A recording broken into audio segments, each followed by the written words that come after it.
All right, this architecture and film episode is going to be a little bit different. We're here at the Liberty Crown? Violet Crown? They've changed the name. Just go with it. Movies stay the same. Yes. And we're here to, what movie are we here to see? We're here to see The Brutalist. The Brutalist. So we're going to go in and watch this for 3.5 hours, and then we're going to talk about it in the studio. What sounds better than an architecture movie for 3.5 hours?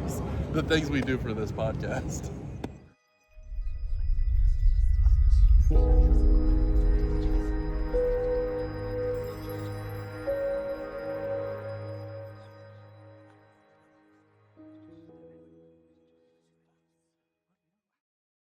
Welcome to TheSquare in our continuing series on architecture and film, where we take a look at the intersection between design and cinema.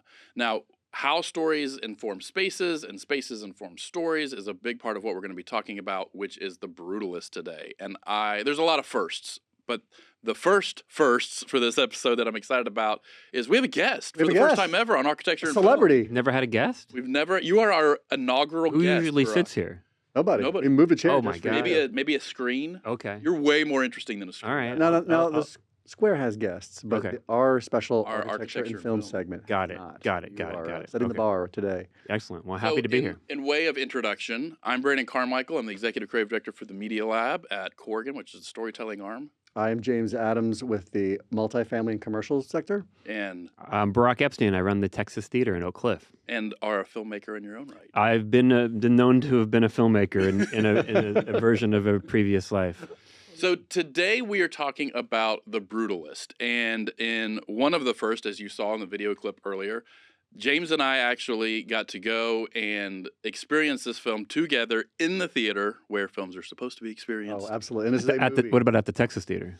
We were trying to make that work. make that I think timing we were work. closed that day. To be fair, we don't run 2:00 movies on a weekday usually. But We didn't go to a 2:00 movie on a weekday. oh, okay. But no, it was That for was a work work purposes. day. It Yeah. was for work purposes.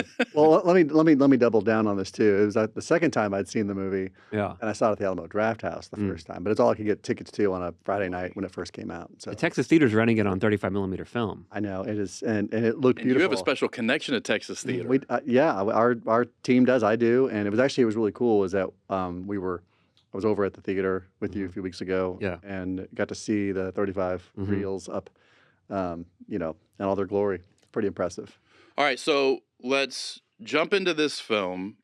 Here's the basic stats like we usually do. So The Brutalist, maybe firstly known as a long film, 3 hours, 34 minutes, which includes a 15-minute. It's really a 3-hour and 20-minute film.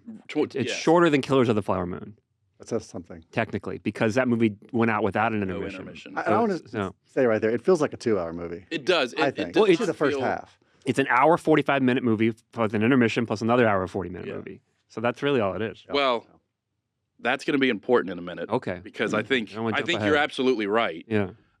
But directed by Brady Corbett and written by He seems to be going by Corbet these days. Corbett. I heard about that. Brady I heard Corbett. I about said I wanna make feel sure I like get in it the right. old days when he was an actor, it was Corbett. I may be wrong here, but at the Golden Globes, they did pronounce it Corbet. I heard. Got a little Laszlo Toth himself. Exactly. Actually, maybe it's more of a Harrison thing, actually, to be like, I find our conversations mentally stimulating. Stimulating. Yeah. So he and his significant other, Mona Fastvold, am I getting that close? I'm not sure about that one. Okay. This was their 5th film to co-write together. And then Lowell Crowley did the DP work. Yes. This had a really pretty minimal budget, 10 million. Sub 10 million. Yeah. And it's Which crazy. contributed to how long it took to film. Well, and you think about Adrian Brody, you think big star, big budget, and it definitely was not that. And it took, what, 7 years, I think, through Well, so what I read about the actual production was that it was like a 35-day shoot, which is whatever. That's maybe medium. But then but they spent just as much time, if not longer, in the budget area on post. Yeah. And post was a big process for them. Well, and I'm excited about this conversation because the post and lends to an AI controversy. Okay. Then you've got the subject matter, which is really interesting. In this film, I didn't even see the trailer. I went in completely green, had no idea what it was. You just knew it was about an architect. I just knew that there was an architecture term in the title. Yeah, Brandon leaned over maybe 20 minutes into the movie and said, is this based on a real person? Yeah. And when I went and saw the movie, I was kind of checking my own mental notes and I'm like, wait a minute, Well, you looking at Wikipedia? I don't remember this like, architect. yeah. This is This is feeling very real. Similar to that movie Tar that came out a couple years ago, right? Yeah. People it's like a fake bio story about a person that didn't exist. But I referenced Fargo, and it was like the following stories the following events are based on a true story. Yeah, like an urban legend. Fargo completely was false. Yeah, right. Yeah. So one of the things, and I think it'd be interesting to get your take on this, Barak, because you run the Texas Theater, so you're intimately involved with the physical medium of film. Sure. But they made the decision to shoot this on VistaVision. VistaVision. And if you don't know what VistaVision is, it's basically 35 millimeter but sideways. Correct. So you're getting 8 perf instead of 4 perf. Correct. And there's a image up there, thank you, Colt, where you can actually, instead of seeing the canisters or the film on top like you would traditionally see on a film camera, they're turned sideways. It makes so much more sense than and why that was like that. You get a lot more, you get twice as much detail. Think of this as like 4K in a world of 1080. Well, it's interesting because VistaVision has not been a used format in many years. It was big in like the 50s, Right. And it eventually got supplanted by regular 35 millimeter film having higher ISOs and better grain structures, and then also on a large format IMAX, and also 70 millimeter. So IMAX has been a thing for obviously this whole time, and then IMAX has had somewhat of a resurgence in the past several years because it's a wider format and technically more information. But VistaVision, like you said, it's got more information, but it's still slightly less expensive because you get to use 35 millimeter film. I guess you have to find a camera that can still shoot VistaVision like they had in there. But you're going to use twice as much film. Right. That's okay. One interesting thing to note, I don't know if you guys want to nerd out on aspect ratios, but a lot of people talk about the aspect ratio of IMAX and 70 millimeter being wide and IMAX is tall. Right. VistaVision is actually like a native 150 or a 1.5, which means it's more of a square aspect ratio, which is so not traditionally the wide angle. Yeah. And a lot of movies that were shot in VistaVision in the 50s were actually matted for 1.85. So they took that 1.5 and they cropped it slightly in the projector for 1.85, which was a standard for we call it flat aspect ratio.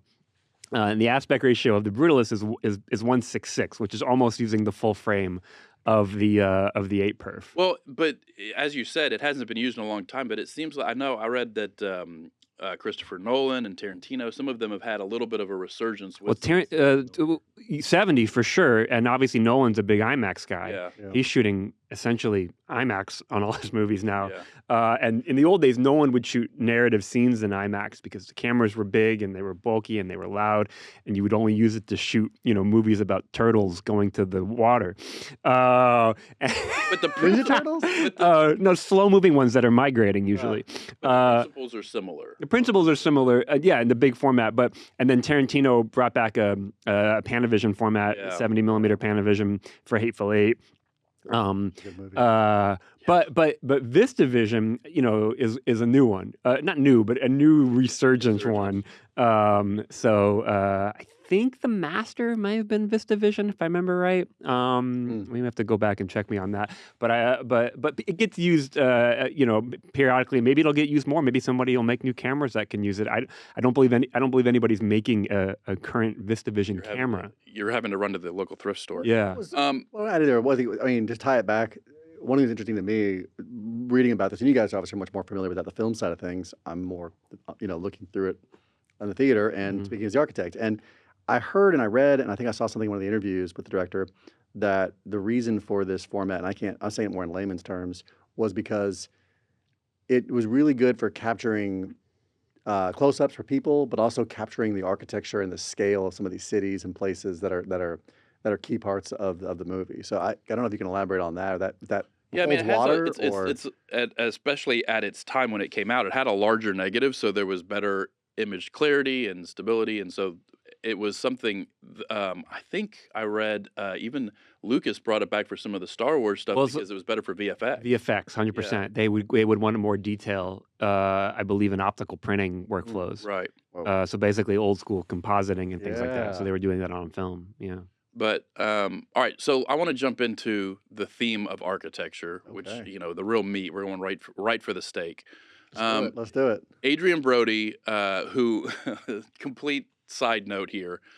I was watching Angels in the Outfield with my kids last week. Is he in that? I can't Oh remember. yeah, he's in it, and he plays a complete goofball, and very typically Adrian Brody does a spectacular job doing it.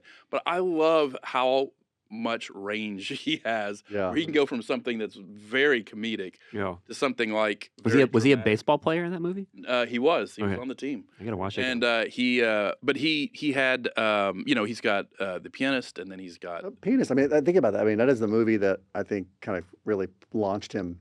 Well, it launched him as a Stardom. prestigious actor. actor, right? He'd already been in a bunch of stuff. Had he? Okay. But I mean, he won an Oscar, and he was in his early 20s. Yeah, it's You know, fantastic in that yeah. movie. The movie's beautifully shot. I want to say he was like the youngest best actor Oscar winner. Really? Okay. So We'll hear about that if it's not true. yeah. Somebody will fact check it. yeah. So he is playing Laszlo Toth, Laszlo who is essentially forced into immigration. Hungarian Jew Yep. who coming out of concentration camp, right? Yep. And Trying then to ends repatriate up to America in Pennsylvania. in Philadelphia, right? Philadelphia. Outside of Philadelphia, yeah. Right. You made a point earlier, and I think it was probably at the intermission where I was jumping online and like Googling Laszlo Toth, trying to figure out more Right. about him, only to come out it's a completely fictional character. Yeah. It is somewhat it somewhat resembles the journey of Yeah. some other architects. Well, you had at that time period, like in the 30s, even before the war, before America entered the war, you had a lot of, especially with the Bauhaus Mhm. school, which is mentioned in the movie as where he studied. Very For the prestigious. non-architects, because I know Bauhaus is a huge. You know, I feel like it's one of those things in architecture that probably has transcended like into the pop culture. Because of the band. No? Maybe so. But think about like what everyone knows about mid-century architecture and thinks Yeah, about kind of sure. international style and those things that are the modernization of architecture and industrial design, things Mhm. like that all came from that time period. But so a lot of architects like Mies van der Rohe, left Germany and left this time period for there's persecution, but there also was just limited opportunities and opportunity to get to America and get out and get somewhere new and see where where the world was headed. I mean, this is predated by people like Frank Lloyd Wright, who had already been or American architect who had worked abroad, came back, he'd been in Japan famously, and so you have all these architects coming in. Yeah. Like if you go to architecture school, like a lot of people who may watch this podcast, you spend a lot of time in the history class, modern history, just studying all these architects, especially a lot of these European architects who came to the U.S. and really shaped modernism as we know it in America today. And one of the key parts of of modernism, one of the styles in there, it's ingrained in all this, is brutalism. Mhm. And brutalism is, you can fill books with thoughts on brutalism, and I think it's widely regarded by most people, both in architecture and outside, as one of the least human and least forgiving styles of architecture, just due to the minimalism largely of the architecture, but also the use of concrete, and it's literally very brutal Yeah. in its approach. And brutalism that's not a reference to it being brutal, but it's kind of a play that I think Have you guys done any brutalist projects at Corgan? in older days in the firm, yeah, there's definitely some work in the portfolio that I think has a little bit of brutalism in it. Mhm. But I think our practice really began to thrive. Really the firm really took off in the late 70s, early 80s. Mhm. It was a And little after. it's more that movement. postmodernism, kind of at the end of modernism. So Are there any good examples of brutalism in Dallas? lots of them. Public library, Just serve it up though. City Yeah. Hall, City I mean, Hall, come on, RoboCop, come RoboCop. on. We're going to cover that in another. Okay. episode. We're going to do that for the 40th anniversary of filming that. So that's a little spoiler for next year. Yeah. But yeah, very brutalist architecture, and that architecture also is trying to convey often a level of civic power Mm. and consolidation of those things. I mean, you came to City Hall, and it was a very, it was very future, right? Very futuristic for the time period it was built, and it was, sorry, a little side story. Dallas City Hall almost was a very Beaux-Arts style of architecture, Mhm. and it was, there was actually involved in the process was Stanley Marcus was involved in that process too to help push. Ultimately led to Pay's Pay, his firm doing the City Hall that we know today, and I think is in some ways very well regarded for the beauty that it does offer. But there are plenty of opinions about how Functional. intimidating it is too. Functional, but also how intimidating. The inside of City Hall is gorgeous. It's got some of the best aspects of brutalism with beautiful natural light, large open volumes. It's gorgeous inside. I think we can see that in the architecture in the movie, in The Brutalist. But on the outside, it can be very daunting, just like the architecture of this facility that our character Laszlo Toth designs. So because it's not just about his architecture. I mean, really, we don't get into Laszlo's architecture until almost the second half of the movie. We see him kind of start it midway through the first part. But it's really about his immigration and the pressures of cultural assimilation, maybe. Yeah. The American myth. Yeah, the American dream. Yeah. That is or isn't real, depending on how you look at it. And or who you are. Well, yeah, exactly. What your experience is. Yeah.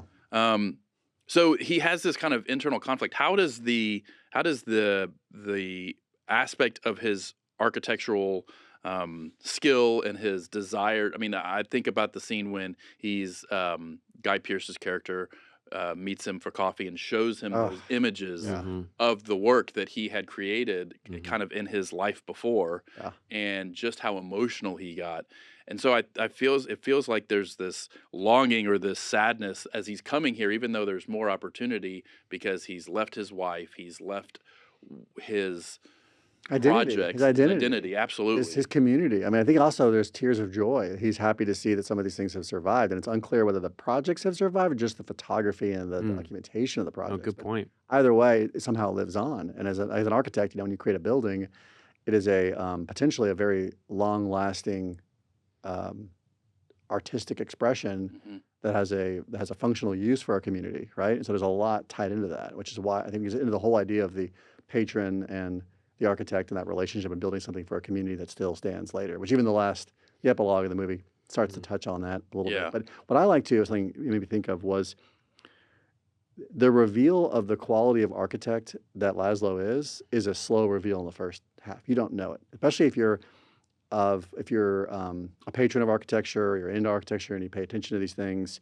But even if you're not, you don't know that. He's an immigrant, right? And you see him in some rough situations, precariously working his way abroad, and ultimately ending up with his cousin. I'm sure we'll talk about that with Attila, who's well assimilated into American life. And you don't know about his architecture. And then he builds furniture. Then he starts building these chairs. And these chairs, they're sort of a throwback to the LC chairs, LC2 and 4, the table and chair. Very early Le Corbusier work. I apologize, I can't think of the actual architect who she designed those pieces with Corbusier, but brilliant pieces, some very famous ones. You see them in the movies, all that polished chrome or stainless steel. I think it's chrome, actually, a real, and then stretched leather and things like that. Those pieces are they're what was original that chair pieces. made of? Because it was so heavy. You could tell. It had to have been steel that was chromed, Yeah. I'd assume. And they call it a tricycle, right? Until his wife does. Yeah. But that style, and it's been knocked off so many times, and it's still produced today because it has a very, a little bit of timelessness to it. But it is a distinct style, but it also has a little bit of timelessness of what 20th century architecture and furniture, future, post-traditional, the furniture we see that Attila has in his shop. It's all this, wood made for handmade ornament, furniture, and to see these very futuristic pieces starts to click. Like this guy is a forward thinker. This is a more modern artist, and I think that begins to set the table for. And it's also, I want to mention too, one of the first two moments of architecture we actually see in the movie. So the very first one, we'll come right back to this in a second, is the Statue of Liberty. Upside down. That is the first, and we'll get into that. But real quick, the second one isn't until he's gone to Attila's shop. Attila, again, is he migrates to, we all know, to the U.S., and he meets up with his cousin and his cousin's wife, and they give him a place to stay in their shop in Philadelphia. And they tried to make it in New York, they mentioned, and couldn't quite fit in. They found themselves here, and they step back and they have this storefront of their shop, and this is I guess supposed to be a few weeks into him having arrived, and you see the furniture in the window, and he's looking at it with Attila's wife, with Audrey. And it's just that moment where you see the storefront. And it's a minor moment, but it's just speaking as an architect, the way it was framed, the way it's shot, it's speaking to the idea of the American dream right there. It's saying, here's a storefront in a city in America, post-war, and anyone can have this. Anyone can do. Attila is choosing to assimilate into society and be part of this, and fits in very nicely. But does he fit in nicely? He's struggling. He has He a is small shop. Did you notice it's back set? The other Yeah. the other You're right. storefront. You're is absolutely right. front. It's a great observation. Like a And, nook. It is and tucked he's back. selling kind of junkier stuff. That's what So yeah, That's a good point. That's a I great feel point. like he's struggling. It is struggling. Well, absolutely. But I think he's. I guess I'm thinking of it relative to how Laszlo. He's putting on a good face, but I don't know if he's. He was excited to get Laszlo because he could I can step up my work a little bit. Yeah. Yeah, that's a good point. Until it all went south. But I felt like he saw an opportunity both ways. That's a good point. That's a really good point. Anyway. I like that. Yeah, it is. So this maybe jumps ahead a little bit, but back to what you were saying earlier in terms of it potentially being two movies. Mm-hmm. The first half, I was absolutely in love with. Mm-hmm. Pace. It did not feel like it was. There was never a point where you looked at your watch, right? There was never a point where it was not engaging, although it was not. It was just paced so well. You didn't feel wrung out. Yeah. The second half, it was a different pace, and it felt a lot more almost indulgent. Where the first part felt very kind of genuine to Laszlo. Then you get to the second half, and it felt like there was a lot more.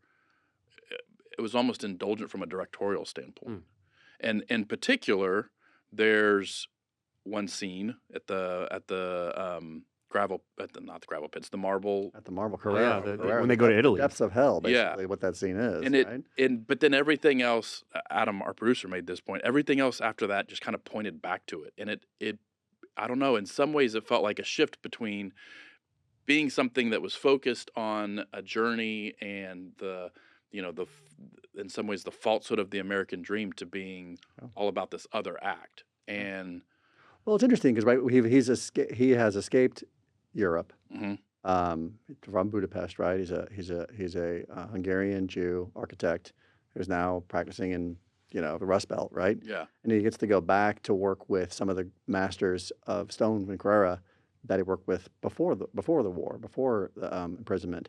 And I think there's kind of an interesting play in that America in this time period is and represents in the movie the best of capitalistic growth. Right? It's a great time in America, right? For growth, for not everything, but for growth, right? For the country. And we talk about sustainability so much in architecture now in practice and in everything we do, but especially in architecture because the construction of buildings is the vast majority of where a lot of our waste comes from. It's something that we're trying to work on as a industry. And to go back to Italy, this beautiful place, and to see Carrera and see how it's being decimated, how it's being removed. We're taking everything out of there. There's not going to be anything left another 100 years from now. There won't be any more of this beautiful white blue marble. It's going to be used up. It's all gone. And that's always a theme in human history and our development, right? And so, but it's just kind of very real. Go back and see this, and it's easy to get caught up in the beauty of when Harrison puts his hands on when the stonecutter pours the water over it and reveals the veining in the marble. But it's also the bigger picture in that scene is everything's gone, everything's been ripped out of here, and will continue to be ripped out of there. Yeah. And I think there's a little statement in that about I don't know, it's just a little nod to what are we using, where do we get it from? It's a weird juxtaposition of kind of the infinite side of the American dream and the very finite side of there's once this is gone, it's gone. Yeah. Well, and I think it's a big theme is that such a subject been written about a lot is about how the movie is, when it comes down to it, it's the relationship of the patron to the creative and what that is. And especially in this case where you have someone like Harrison who has all this wealth, didn't come from it, but he developed it. He got this wealth. And power. But has zero artistic ability to create something creative. He can only fund it or make it happen. And then you have someone on the other end of the spectrum who doesn't have the wealth but has the ability to create. And how much Guy Pearce's character wants to have all that, consume all that, be that, own him, and have him do his work and live on his property and all those things. And it's an interesting kind of dynamic that the movie talks about a lot. It kind of culminates with him bringing him back to the project again and get it finished or whatever. Yeah. And I think that you see you see Laszlo lose himself in all of this. He's just so desperate to do this project and make it what he wants it to be that he risks his relationship with his wife and his family and traveling again, leaving New York. Cutting into his own fee. Yeah, he's not cut his own fee, right? Yeah. Is that a practice at Corgan? If you really wanted that ceiling height, you were passionate about it. Yeah. And the budget wasn't there, but you wanted to put your name on it. What would you do? Yeah. Well, you know what? I can tell you the answer to that. This is great. What I do love about this conversation when we talked about doing this was that, we wanted to bring you in anyway. We wanted to get you on one of these podcasts. But it is a very special thing because, we had the opportunity where I wouldn't say you're very creative. So it is a different dynamic. Sure. You're not exactly. We weren't also like made of money. Yeah, no, you weren't. Different scenarios. You weren't. But which actually made for a great relationship. But it's, you were, for me, speaking as a representative of the Corgan commercial team, you were one of the first patron architects that I got to really work with. We have a lot of great clients, but a lot of our clients, they also work for larger companies. And the bottom line is making sure that the company's doing well. And that matters to them. And it matters to the end users that are going to be in those buildings. And we care about that greatly. But it's a little bit different when you're working with someone who the buck stops with them. This is their livelihood. This is their passion. It's their money. Yeah, it's exactly right. So working with you and and Jason and Ashton and the whole team. Right. This was your project, and you were finding ways to fund it and do it and make this thing happen. And so I think it creates a very interesting dynamic about how those things work. But what was nice when we did the Texas Theater project, the addition of a second stage, second screen upstairs by filling in the wall and doing some modernization, was we did it during the pandemic. Sure. We had a great conversation early in the pandemic about this is the time to do this. It's never going to be cheaper, and people aren't in the theaters right now. Well, it was like you were trying, I can't remember what year you were started helping design it and figure it out, but we couldn't get it going earlier before pandemic, mostly because we couldn't figure out how to make the money work, how to fund it. And just to be frank, during the beginning of COVID, the banks were twiddling their thumbs and were like, well, what do you got? We'll do it now.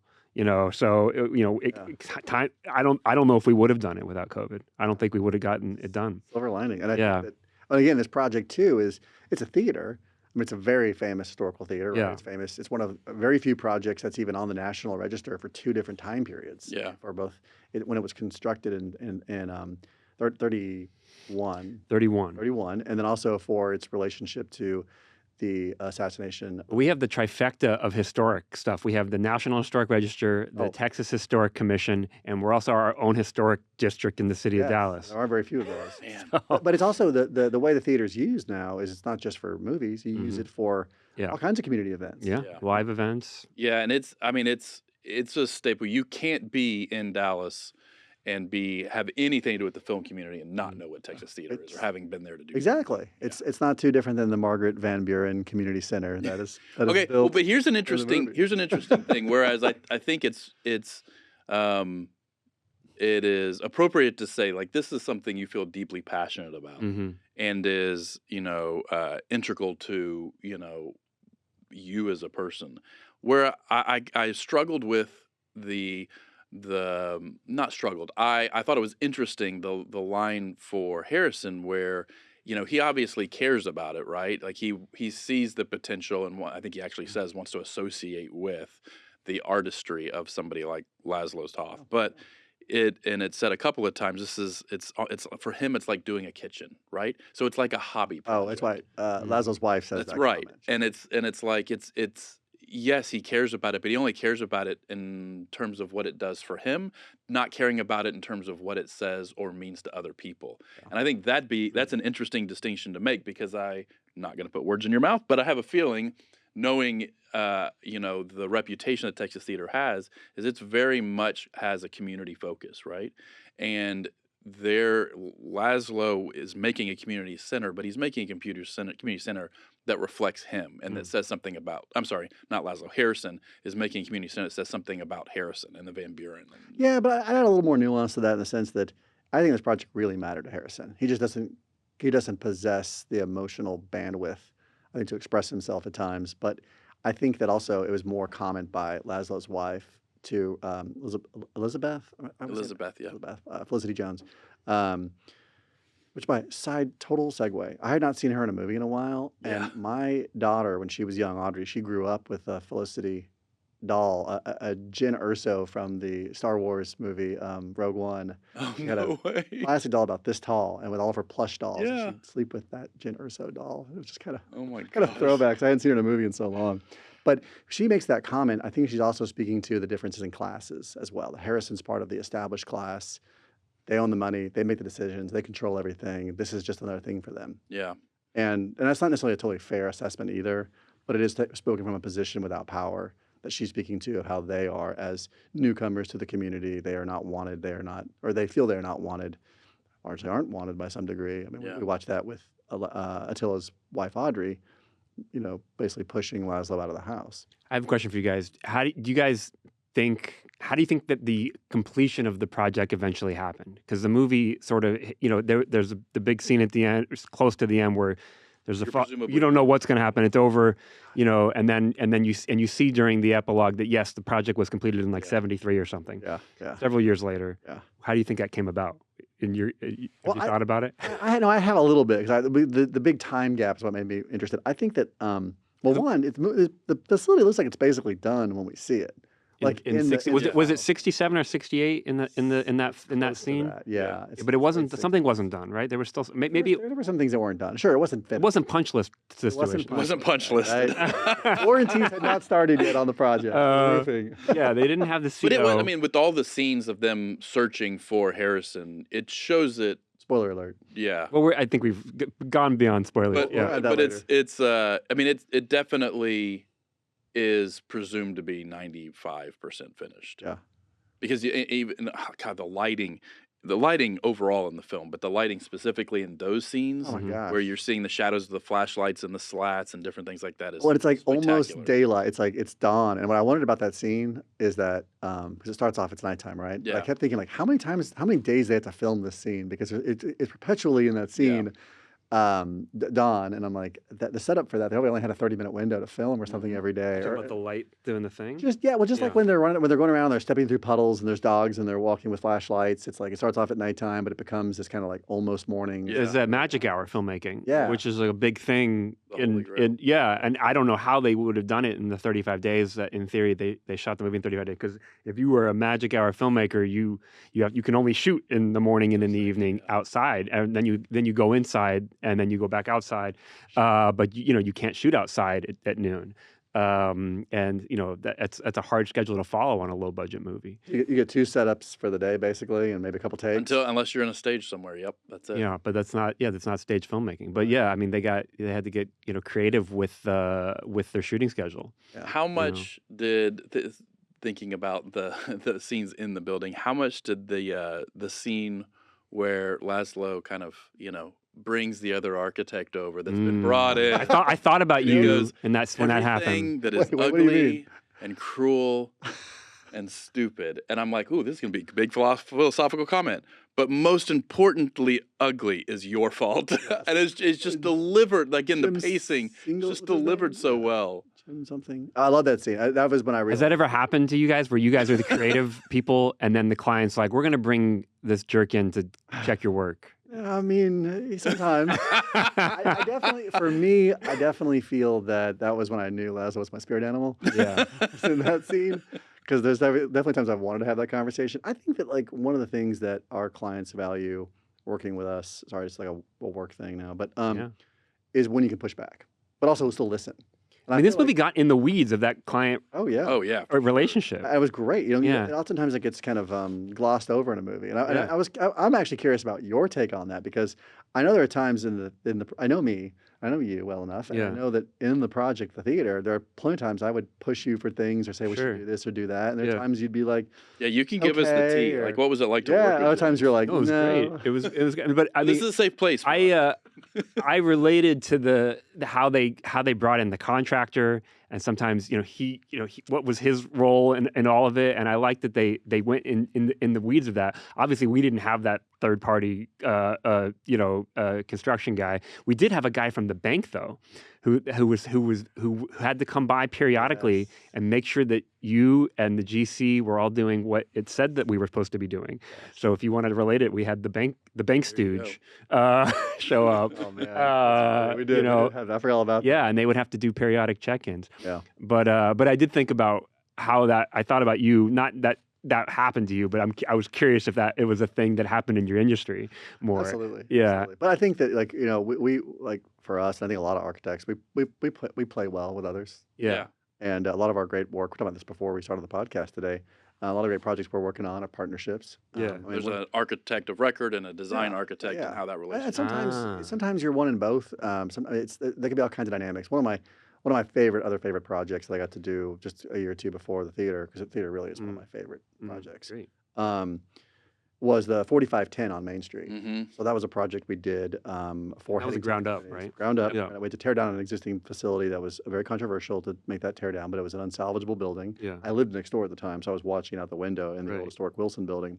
And we got an opportunity from David Gross and Lance Rainey at Gross Rainey Architects, and they had a great relationship with Brian Bolke, who was leading up 4510 that was being purchased by Headington, and we got to come in and partner with them, and our focus was on the shell of the building and delivering the project overall, while David's team, Christine and Christine, they focused on the interiors and the finish out and the fixturing, things like that. I mean, they were involved in the whole project, of course. They were leading that effort.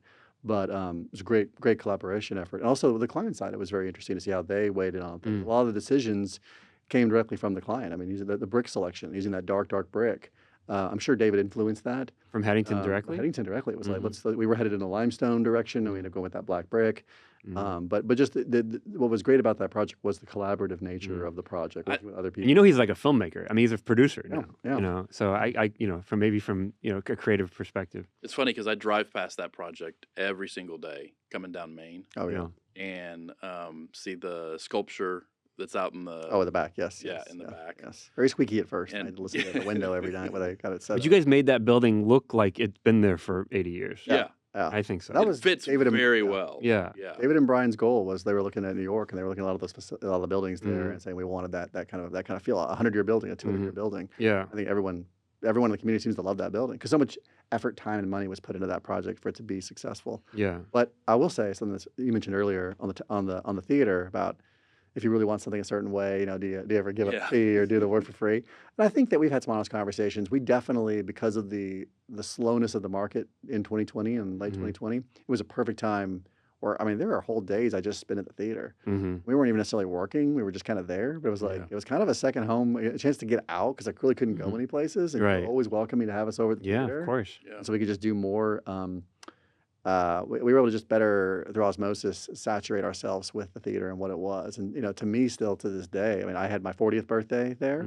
My daughter just had her 16th birthday. She picked it. I didn't push it on her. She picked it for her birthday, which we hosted there 2 weeks ago. Do you feel like that's changed in importance? And, it's funny because I was just thinking about this as you were talking, but Laszlo completely immersed himself in that project, right? He lived on site essentially. I've always wanted to do that. And now it made you a cot at the with theater. so many I lived upstairs in some little room. I'd have done it. Janitorial closet. I'd have done it. Yeah. But there, when as firms grow and just the simple necessity of work, there's work that happens in remote places from the project. Yeah. But even so, you always have somebody there that's on site. How important is it to be physically in the location where the design is happening versus being offsite? It's hugely impactful. So I mentioned 4510, and I lived looking out on the side. I watched all the demolition, and I watched the construction from my window. It directly impacted the building I was in, and I had an interest in, even though I didn't own the building, I had an interest in protecting that building, protecting the community, and protecting the neighborhood for what it was. And the client did too, of course, but I had that extra opportunity. And on the heels of that, I got to then work on the luminary, which is what we're in right now, the Corgan expansion that ran for about 3.5 years. And in that case, while I didn't live in the building, I worked in it. I would literally look out the window as construction started while I'm looking at drawings on the screen. And it's very nice to be immersed like that in a project. I know that for me, it's been a fantastic experience. And I think it's one of the reasons why I came down to the Texas so much is I had just come off the heels of both those two projects, 4510 and Illuminary. I was like, well, I want to be on the site as much as I can. Yeah. Yeah. Just, you get so much out of it, especially when your client is always there all the time and they have things they discover and or rediscover, or they see with new eyes, or things that you kind of were. You knew that building so well, but I think even you had to go through a process of learning some of the things that you kind of knew, and then you're like, well, wait a minute, let's go check this space out up here. There's this room where the generators used to be, and We still do that. We do it to this day. We're like, how do we do X, Y, Z? And we got to dig around. how do we get an access panel? How do we get an access sealed in panel? 3 years ago, right? So bringing it back to the Brutalist, I want to talk about the element of time, because from a filmmaking standpoint, again, it had such a cohesive feel, but it used so many different methods and mediums, from time lapse to the period specific film or grade look, regardless of using VistaVision. Even the way in the epilogue where they were kind of the presentation that she was giving was edited in a very kind of 80s fashion. Oh, like and it was and some of that footage lights. was shot on Betacam. Right. Oh, it was Betacam. That's what it was. Yeah. And so it had all these different kinds of it had found footage, and it had all these different various angles, and yet it still came out feeling very cohesive, and the element of time through both parts was flowed very, very well. Was that something that you noticed when you were watching it, or was it something so subtle it didn't even register? I mean, just the grandiose through line worked for me, and you know, I was expecting it to go through a period of time, and I thought it did it very well. You know, even throughout the 1980 sequence. Yeah. You know, I have to say the epilogue is not my favorite sequence of the film. You know, I was happy that it wrapped up a couple things, like the quick shot of the building in '73. I was like, okay, good. It got made. Yeah, but you know, just personally, I was like, why did it end with the characters that it ended with, and that shot that it ended with? I'm still thinking that through. You know, it wasn't like just another movie that came out this year. You know, sometimes for me, like when a movie has like just a rock and roll killer ending, it makes the whole thing like like the very last scene in Anora or the very last shot in Nosferatu had like these great endings that you want to talk about. I think the Brutalist is like 98% there. It just didn't quite stick the ending for me. But it's pretty close enough. And from a technical perspective, it's a masterwork. Yeah. What about that comment though at the end? So she says that it wasn't about the journey, it's about the destination. Yeah, that's an okay line. Yeah. I mean, just a turn on that phrase is usually the other way around. And I kind of went, what did that to you guys? What did that speak to about the themes in this movie? What was it saying that like maybe it wasn't that important that they finished the building, or you know, or they, you know, it was the journey of finishing the building. Well, I think it was talking almost about the body of work, and it was like the sacrifice was worth it. This is a massive spoiler, so we were already talking about the whole movie. You're gonna watch it. Turn this part off, or don't turn it off. Mute. But the fact that he's not in the epilogue. Oh, No. He's talking about Guy Pearce. So my theory is they don't say it but he died soon after or that day, that night of the search. Yeah. So when they finished it years later, he was not involved. Right. That's what it seems like. But I would say that the turn of phrase is, you know, it's not about the journey, it's the destination, means that it's almost like a goal oriented. It's like we like the point is we stuck the flag, right? Yeah. Like it didn't matter what we had to climb to get here. It didn't matter how much hardship it was, certainly for Laszlo. And what mattered is we accomplished what he set out to accomplish, and it's that epilogue of honoring all the work that he's done. Yeah. Well, I'm trying to remember. I mean, bonus points if you can think of the name of the at the Biennale where it's set in that last scene in Venice. What the name of the presentation was about him? It's like the presence of. They call it. Yeah, whatever they called it. The thing I keep thinking about is that he was 69 in that scene, and I was like, man, he's pretty young. He lived hard. Yeah. You know, I hope I'm walking around at 69. I'm right. It doesn't seem that old. No, not at all. Because it says he was born in 1911. That's right. Yeah. I remember. I forgot about that, but he's very young. They make him look as if he's like 85. They make him look like he's way older. Yeah. But strokes. How do you feel like the music contributed? Because one of the things that it's a great score. So much was not even just the score, which I know this is really random. Have you guys seen Taboo with Tom Hardy from like, I don't know, 4 or 5 years ago? I don't know that one. It was a TV series on HBO. Oh, okay. Super Okay. dark. Mm-mm. It was awesome, but it had this driving soundtrack that I listen to Mm. at least once or twice a month, even today. But it reminded me of that soundtrack. It's very kind of heavy and dark, and has a kind of a repeated beat. I thought it was. Go ahead. But finish, I'm sorry. the thing that struck me even more than the soundtrack was the sound design, particularly in the Mm. first part, Mm. because there's scenes where when he's in the city there's just this constant melee of sounds behind people talking, and that have not, it's not like, you know, that you hear an ambulance, but you're not Yes. seeing anything, and you're Yes. even inside. Fabric. And of the it's city. exactly, it is a totally great description, Mm. James. It's just weaving this fabric, this atmosphere for conversations that paint the portrait of a bustling city, but also maybe a certain element of, you know, Sure, just sure. busyness. You know, sorry, as a not to sound dramatic, but as a little bit of a tortured artist myself, I will say that Here we go. I thought that the soundtrack was representative of the human emotion spectrum, Mm. and a one that's almost erratic at times, Mm. and it crashes into you, and then it rises to some beautiful notes, Yeah. some brass, some trumpets or something like that, and then it'll have these heavy bass notes, and it just kind of comes and goes, and there's these violins that cut in, and it has this kind of like ragged edge and roughness, and then moments of greatness, and then back again, and it kind of, to me, it represented like Laszlo's mental state Mm. throughout the movie, and maybe someone like himself coming into all this. I don't know. That's what I took away from it.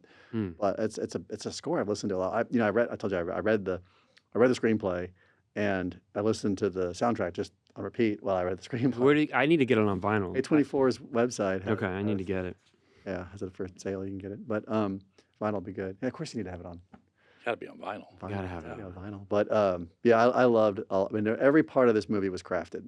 Mhm. Yeah, Like the I could not agree more. cinematography, and also he It worked. was intentional. He Every worked single with piece of everyone. it. Yes, it was intentional, and everyone he worked with, I think it's people he always works with. It Mhm. seems like everyone on this, a cinematographer and DP and the Obviously, writing, co-writer. Yeah. co-writer, yeah. And I thought it was too interesting how on one of the interviews with him, he made a comment about how he always saw Adrian Brody in this role. Yeah. It's Yeah. like, what if Adrian Brody doesn't want to do this role? But I guess Adrian Brody's character, sorry, his family is actually they are from Budapest and are from Hungary, and his mother, I guess, used to write for the Village Voice. Yep. Mm. And was very active in the community, and so it was a very easy sell apparently to get Adrian in the role. And I think maybe you told me this somewhere. He had said, or someone said about Adrian Brody, that this was like the follow up to The Pianist that he Kinda, it was is. looking for. Yeah. It does have similar. I haven't rewatched The Pianist since it came out. Have you guys seen it in a while? Oh, Not about 2 lately. years ago. But You did watch it 2 years ago? So good. Yeah, I haven't seen it in a long time. I think. So speaking of his heritage, that kind of is a loose segue into some of the AI controversy. Fell down the rabbit hole and found this video by a guy named Dan Murrell, which was awesome.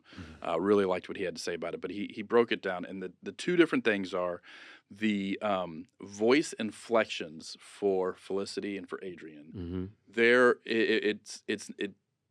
it has been a game of telephone where people have heard, oh, well, you know, they had AI that modified their whole voice, and so why should they even be considered to be, you know, it's an Oscar, 10 different nominations. 10 for the Oscar Oscars, nominations. which I really think that, I wonder if the AI controversy would be as big a deal if it wasn't such an awarded or nominated film. But basically they used a program called Respeecher that just tweaked the pronunciation of certain vowels. Got it. And it was only primarily used when they were doing voiceovers or when they were speaking Hungarian. It wasn't used at all when they were speaking English. Because Adrian and Felicity did a ton of vocal work, and, you know, I wouldn't. He's fluent. Yes. He's But fluent. Hungarian is such an incredibly difficult language and hard harsh language, language. yeah. And what's Not like interesting, our own. I wouldn't put him in the in the same vein as like a Daniel Day-Lewis in terms of method acting, or a Joaquin Phoenix where they're just always in the character no matter what. But he obviously, Pianist is another great example, emotionally, physically, in every element he can, he wants to embody that character, right? Largely limited. This was it. Yeah, Love exactly. him in that. Love him in that. Angels in the outfield. And so this was no exception, but there were just a few, in order to be kind of period appropriate and specific, there were a few vowel things that had to change. And so they used this program called the AI program called Respeecher. Everything that they could have done, they could have done in Pro Tools, you know, big audio package that's used by audio engineers. But so what makes that different than wearing a prosthetic nose to play a serial killer like Charlize Theron? I mean, like what? So 100% same thing. So, exactly the point. Where's the line? What happens is where's the line? And people will say, well, so here, we're going to dive, don't worry. So the second place that they used it was in creating 3 of the stills. Griffin Frazen, who was the Bauhaus project, yes. post-Bauhaus, the ones back in exactly the library. In the epilogue. And they look so much like projects I studied, and I was like, wait a minute, is that? No, it's not. No. Well, and what he did was he Couldn't tell. used Midjourney to iterate 3 different designs, and then he gave them to illustrators, and they redrew them and kind of used them as inspiration. But what that turned into was, because of the social media telephone game of, oh, well, the Brutalist, you know, it used AI to create the designs. Well, technically that's true for 3 of the designs at the end of the movie, but you're talking about a 60-second scene, and it doesn't play an important role, and it's over the course of a 3.5-hour movie. Same thing with the VO.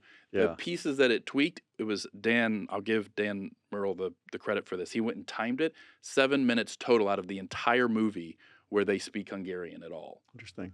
And the AI was used to tweak an aspect of it. And so it comes down to this, like AI, and as a filmmaker, I'm sure you can appreciate this. And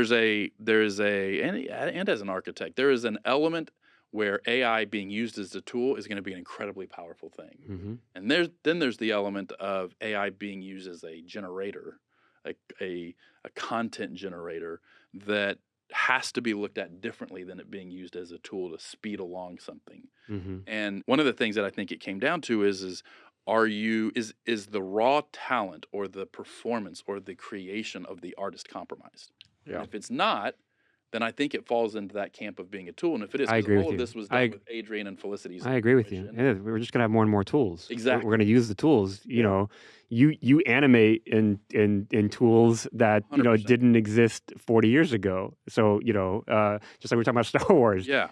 They did different stuff. Anyway, so we're just now using new technology to aid in our tool. If something is 100% AI and it looks fake, then we're not gonna care. Exactly. But if it's human created, and we're just using technology to enhance our work and maybe get our shooting days down by a couple, or our post days down by a couple. Exactly. That's what we're gonna do. Well, and that's interesting because the editor actually said that. He's like, look, if we were on a $10 million budget, right? Like if we had more time, we could have done this more traditional way, and it would just used Pro Tools, and we would have done it the normal way. I don't understand the controversy. I agree with you. I think what it is it's less the controversy of what happened and more the controversy of being able to paint a film as, it used AI. It's a buzzword thing exactly. now. It blows it out of proportion. Yeah, but we're going to see more and more of it, and stuff that will be AI will make it something bad. Exactly. Brutalist is not bad because of AI. I mean, it's not been damaged because of AI. Well, and there's examples of times where AI was used like without someone's permission of their personage or whatnot. And there's definitely areas, there should be guardrails, right? Like there should be boundaries. But to use I'm an old person term, throw the baby out with the bathwater, you're just, at that point, you're sacrificing the ability to create a more immersive story in an easier way. We're in a time period of extreme focus on authenticity, and maybe on the tail end of it. Actually, I think kind of coming back out of the 90s and going into this authenticity, the whole idea of access and equity to being able to create things because of technology and information age, that we can do this stuff. People that have sought the kind of reversal of, like, think of how big a deal was to go to Chili's in the early 90s because it was awesome. It's a mega chain. It's so cool. No one wants to go there anymore, right? Now you want to go to the local place that's authentic and it's Record Grill. Why would I want to go to the Alamo Draft House? Record Grill for sure. Yeah. When I could go to Texas Theater. Yeah. Or why would I go to Cinemark when I go to Alamo? I mean, like, there's a whole like Yeah. levels of this, right? So I think it's part of this is authenticity. To answer my own question earlier to you guys, I think it gets into a little bit of the uncanny valley. Maybe is one of the concerns when it comes to like acting and people. That may be one of the reasons why some people knee jerk about that. But like the architecture, one of the questions I had was, and as an architect who studied this stuff, I felt like I knew those buildings in those photographs. I was like, they look so familiar, and I couldn't place it. And thinking about it now, hearing you guys speak about it, like, why not just use some of the actual buildings that they were alluding to very heavily? Like, why not just show? Who cares? It's all made up. Like, and most people aren't gonna know the difference. So why not just show some famous? I don't know. I think it's more interesting that they, since it was all made up anyway, just show more made up stuff versus showing something that was real. I gotta admit, I mean, for the exact reasons you shouldn't be using AI in a way that is not honoring to the creators, I don't think you should be using works attributed to someone else. That's a good point. That's actually what he just says makes more sense. That's why I think it does make sense that they used AI. I was thinking about the scene, just I mean, to me, AI is just a software tool, and just like we've always used software. You use Maya and Max, and you use AutoCAD and all these Autodesk products. Were you thinking about the scene where he's manually drafting? Have you ever had to do that? Yeah. With the pipe and I mean, that was all those guys in there. How many do you need all those guys in there? You could have 2 of those guys working in AutoCAD right now. But that's not new. That's, so. James just got held up because he wanted to smoke his pipe in the office. No, it's a good point. I mean, but the funny thing is, this is kind of a segue too, is that there's a lot of studies, and I've read a lot of these reports and things like that about how the number of man hours that we put into a drawing package hasn't changed in the last 50 years. So you're saying drafting isn't slower than using AutoCAD? Apparently, we're just doing different things now with it. We're studying more things. Are you saying is the product better? I don't think so. As my professor in school, Valley Miranda, told me, he said, "Do you think they designed the Taj Mahal with AutoCAD? Like, how do you think they got those shapes?" And it's like, no, they. I mean, when we were editing movies 30, 40 years ago, you're cutting, you're going to get bins. So now you got the bin, you just drag it over. Before, you'd have to go find the person and dig through the bucket and hope that he wrote in a piece of paper that it was right and then spliced it in. I mean, that's slow. It's the Dewey Decimal System in the library to a research paper, right? I mean, it's just on Wikipedia. You can get into the weeds on that, but I think that the AI is just a software tool. Yeah. We're using AI in our projects now. We're starting to use it. We're experimenting with it, and we have mixed. Did you have to disclose it? I think maybe the big question right now is: are you disclosing whether or not you used AI? And they're saying, and the Academy said something about that. Yeah, they're going to consider requiring disclosure. So, if you were going to use AI in a client presentation, would you disclose that? Absolutely. And I think what's interesting is that some of the software we're using, we have certain rights uses in that software that we can't disclose. We can't share the work. Sorry. So we either use it internally. What we've been doing so far, we're not using it to actually create any buildings or design our buildings. What we're using it for is that we're giving it the parameters of what we're going to design, and we're just seeing what it spits out. It's iteration. It's mostly garbage out that you get, but it spurs conversation for us. Well, and there's one of the things that we've actually created for the architects, the Media Labs created is specific image generations trained on Corgan images, so that when you go in and you have a conversation with the client, you are not saying, pick your design. You're saying, tell me which, it's like a this or that. Well, tell me what you like or don't like about these 50 images, right? And then it is, again, it becomes a tool, right? It is something that helps the communication, helps the iteration. It's not designing that you're gleaning information from someone and making it easier for them to communicate to you what it is that they want and need, and then you're taking it and you are still the one creating that design. Yeah, as long as you use the tool doesn't use you. Right. Which it always comes down to. Like when a perfect example of this is something that has still not really been given a moniker properly in an architectural style, is the results of what we've seen in kind of in this late postmodern neo-minimal architecture. I don't know what you call it. There's a lot of different aspects. What I'm really getting at, and that term didn't make sense for what I'm saying here, SketchUp, the product that came along from Trimble, Google, and it's a three-dimensional modeling software. It's very easily used. We see it. It's not that far off from Roblox for kids, or there's FormZ was an older software that predates SketchUp.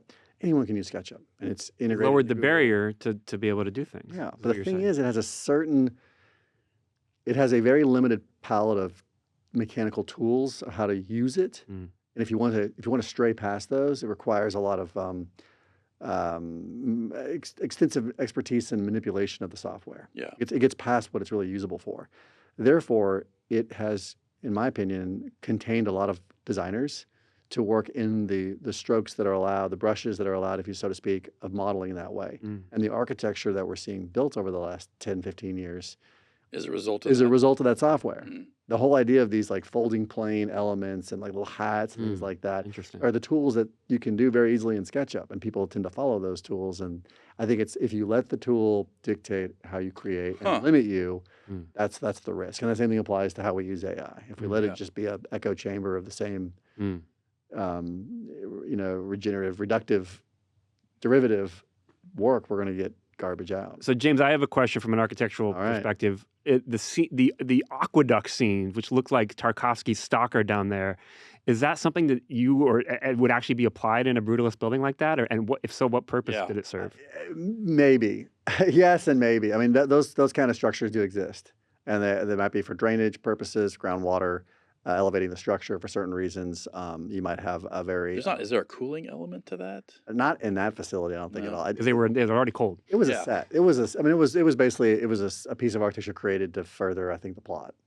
I think in this case. But in a warmer climate, would it have been used practically? I don't... Yeah, I mean, maybe. Yeah. Actually, interestingly enough, there's been a whole macro sustainability movement for water management. There you go. Had a shameless plug. We had a series on it for retention of water and creating buildings to be able to retain water and use water.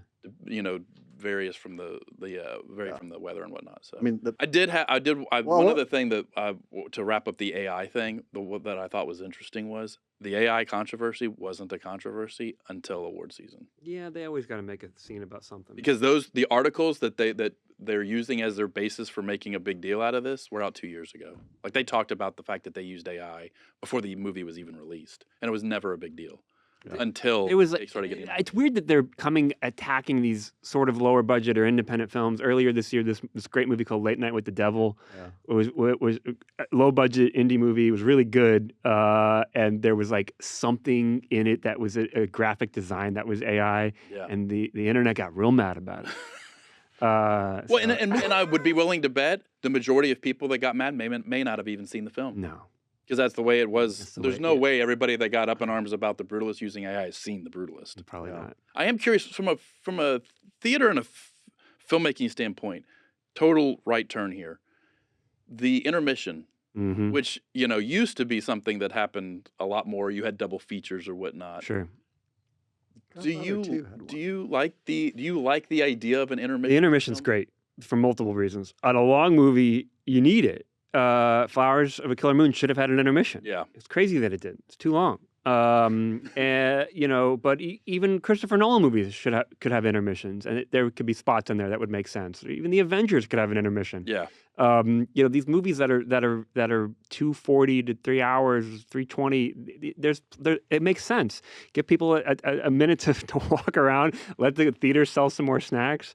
You kind of reset. Yeah. I mean, the Brutalist did it even better by not just running a black card. It was that great image of the wedding, and then the score kind of creeps back in. I mean, there's been so many posts about that. I won't say they used it as a plot device, but they used it well within the plot. It's a great segue. segue. A chance to digest the first half before. When I first heard about it, and I heard that they were going to make film prints, I said, okay, well, it makes sense for you guys to not make 15 minutes of black on film. The movie's already long enough. It's literally heavy.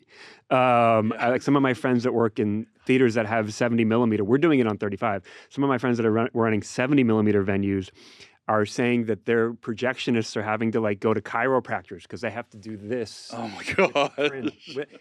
Multiple times a day, lifting heavy stuff over their head and then doing this to thread it. Anyway, the point being that 15 minutes of less film would actually save some money and time. But once I saw it and I saw the image and I saw that they were using music, it made sense. Yeah. And I applaud the way they did it in that film. I love that. Sorry, total different little side note on that. the idea that there is some artistry even in, I think, in running the theater and playing the movies and like doing that kind of role and doing the physical labor of it.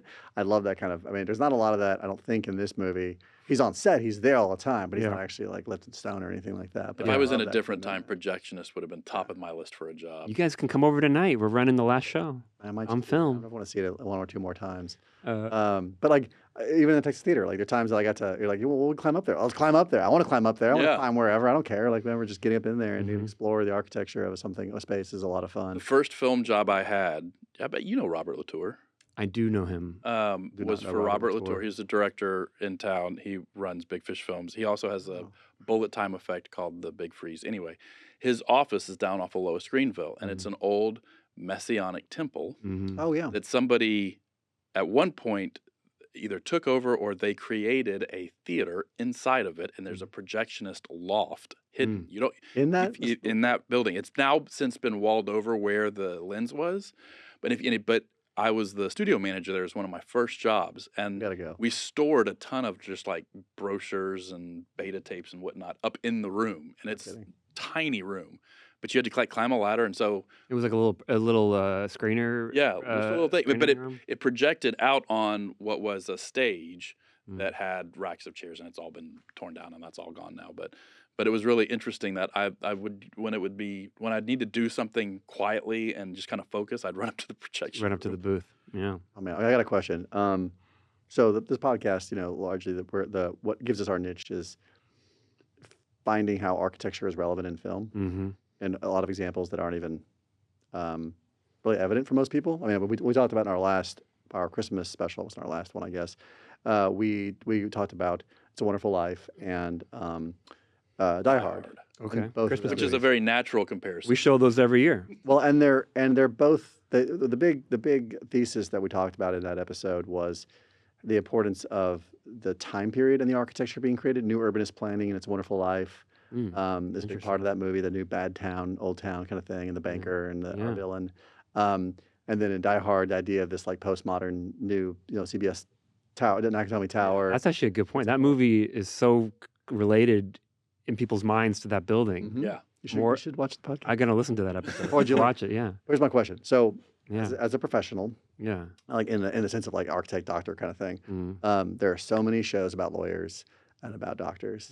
We need more architecture. The architecture shows. Yeah. I think something that's like probably a lot of architects. This is the You year. basically want a suits, but instead of being lawyers, they're architects. But I guess We're living in it right now. We got the Brutalist. We have Megalopolis. We got two big movies. Let's not let those two. Very approachable not films. Megalopolis. We got movies about architecture, design, urban planning happening right now. That's my question. So to you guys, George Costanza's the only architect I can think of. Art that's in a Vandelay. TV show. So my question, I guess, is for you guys who are obviously both work with architects, been involved with architecture.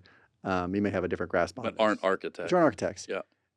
How do these two movies? We're not talking about Metropolis, but like with Brutalist, your takeaway about would I watch another movie? Do I need another movie soon about architects?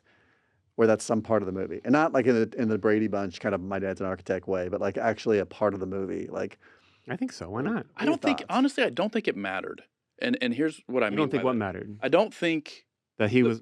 I think that the film as a story, what makes me want to either watch or recommend or repeat watching of film is the story and all of the various elements that go into that: writing, directing, audio, sound, everything. And Brutalist was such a great story that the architecture side of it, just because I'm architecture adjacent, if you will, it made it all the more kind of interesting, and I'll maybe even use the word endearing. But the fact, if it had not been done well, I wouldn't have accused the architecture. And the fact that it's done well, I don't necessarily credit the architecture as the theme, but I do think that it is, as a story, it was just really well done. well, like you watch. Okay, so you watch ER, or a better example might be House, or like what's the Grey's Anatomy. So many people are watching those shows, or they did. Every episode is a new trauma in the ER, and something has to get solved, right? And it's quick. It's That's a good point. fast-paced, I don't right? think things move that fast in this They industry. don't. It takes some Unless you're in interior 1952 design. to 1974 to finish a building, right? Okay, all right. And so it's like, how do you tell a story? It's not that's That's accessible. why it's for 3.5 hour long Yeah. movies, not for episodic television. This week, Sarah Architect designs this building in a week, in a 1 hour episode. And then is there going to be the scene in House where they have to whiteboard the problem? They're like, we got to get from this side of the building to the other side of the building. Go. Yeah, and All right, process doesn't happen that here's the fast, right? thing. Okay, let me give you so I've been for like the 14th time. I've been rewatching The League. Okay. So that's my dishwashing show. When I'm sitting there washing dishes, I have my AirPods in and I'm watching The League. You're talking about something that on its surface could be so boring. Fantasy football. Like you get, whatever it is, 12 different games in the course of a season, and in the league it's an 8-person league and whatever. But it's about the interactions of those people. Yeah. So while architecture on its face may not have the same energy or the same readily accessible plots like an ER would, I think 100% could be successful, because if it's a focus on the people and the lives of the people, and the seasons are the projects or whatever, you can think of a million different ways to do it, then I think it's 100% the setting. Again, it gets back to how the story's told. You just got to pitch Aaron Sorkin, make a show, and it'll be great. God, that is script still, all start. if I could bring back any one show, and there's a whole list of them, Yeah. Studio 60 would be at the top of that list. Yeah. I loved that show. Well, there you go. It was over way too soon. There you go. Okay, I do have 2 more questions I want to talk about. One, real quick. So we talk about the AI and about the creation of some of these things and why they need something real. So at the end of the day, as we discussed, it is not a real architect. It's not a real person. It's a caricature of a lot of things. It's representational. Does that matter for a movie that comes off a little bit like it's a? Does it matter that it's not real, or does it matter that AI was used? No, I forget about the AI. That doesn't bother me. I think, at least in this question, I think what I'm getting at is it plays off like a biography. The movie does, right? Or a biographical type of film. It's not at all. Yeah. There are other movies that are like that. Yeah, there's lots of movies. I mean, with that Tar that just came out I last know year, you brought that up. is Once Upon a Time in America based on real people? But what I guess is I don't Don Corleone a real person? What do you mean by does it matter? Like, are you saying without it being a real person, does it have any value? Well, I've heard some people that have come out of the movie and then learned that this wasn't based on a real architect and feel a little bit let down. I mean, that's a tribute to the filmmaking. That, I was just thinking the exact same thing. You're invested in something that you think is a subject you didn't know much about, and then you think it might be real. I mean, that's. Yeah. I mean, I guess that gets into the whole idea of story in general, right? Like, we've been telling stories since caveman, and so does it? Maybe because it's realistic, you think that it should be based on something real. It's just a question. But again, that I'm still happy comes with back it. to it. Do only real stories matter? No, absolutely not. Like, there's tons of movies that I have seen or reference or take as inspiration for daily life or how I work or how I think or what I believe, and I think the fact that it's not a biography, because I mean, even if Laszlo Toth had been somebody that had existed, like, there's the new film, is it Alto Nights, that's going to be out with on Frank Costello. I guarantee you the one thing that is going to be absolutely certain about that film is it's not going to be an accurate representation. Fair enough, yeah. And so, I mean, we often have people down here in the West End for the JFK assassination and Spike. We have them too. Yeah, the different biographies and films based on that, the one thing they all have in common is none of them got it exactly right. So does that make them any more or less valuable? It's funny. We have a picket fence over in the grassy knoll that was created by Oliver Stone's team. Yeah. So it's still there. So I mean, I think I think it's a really good question, but I think if you think that only true stories matter, I would question what you think of as truth, because I can guarantee you need to potentially examine that. No, I actually agree with you. There's a point I want to bring up. It's a good question. Yeah, and I think that for me, I love the movie that much more, especially considering it was so esoteric at points and away from the story and more about the actual architecture more than it had to be. And as an architect, I love that. Like, I love the realism that some of that kind of brought in. And I think that's why I was kind of interested. Like, man, this is really real. Like, I kept feeling like I was forgetting something from history. But you did say it was sort of based. There were some people like him that they clearly drew inspiration from. Absolutely. You can see a lot of those architects, and you absolutely can. So I mean, well, and what's interesting is because you told me that at intermission, I went and looked up I Am Pei and Marcel Breuer. Breuer, yeah. And different architects, and read about them who were real and who, The stories about them are true, Sandero, yeah. but I got to learn about them because of Laszlo, so it kind of had that connection. Another good reason for the intermission. You could do actually your own dedicated study and research in that 15 minutes and come to the second half with a different perspective. Yeah. Okay, great. So my other question, my other one I want to hit on. We talked about this earlier. On the cover of the poster, and a pivotal opening scene, 10 minutes into the movie or something like that. Again, I said the first piece of architecture you see, right? That wonderful gift from the French, our Statue of Liberty, this gateway into Ellis Island to the American dream and the land of opportunity, especially once again after World War II. It's upside down. We see it. He's looking up, I guess, kind of backwards at it, maybe something like that, and you're kind of figuring it out, and the camera spins around.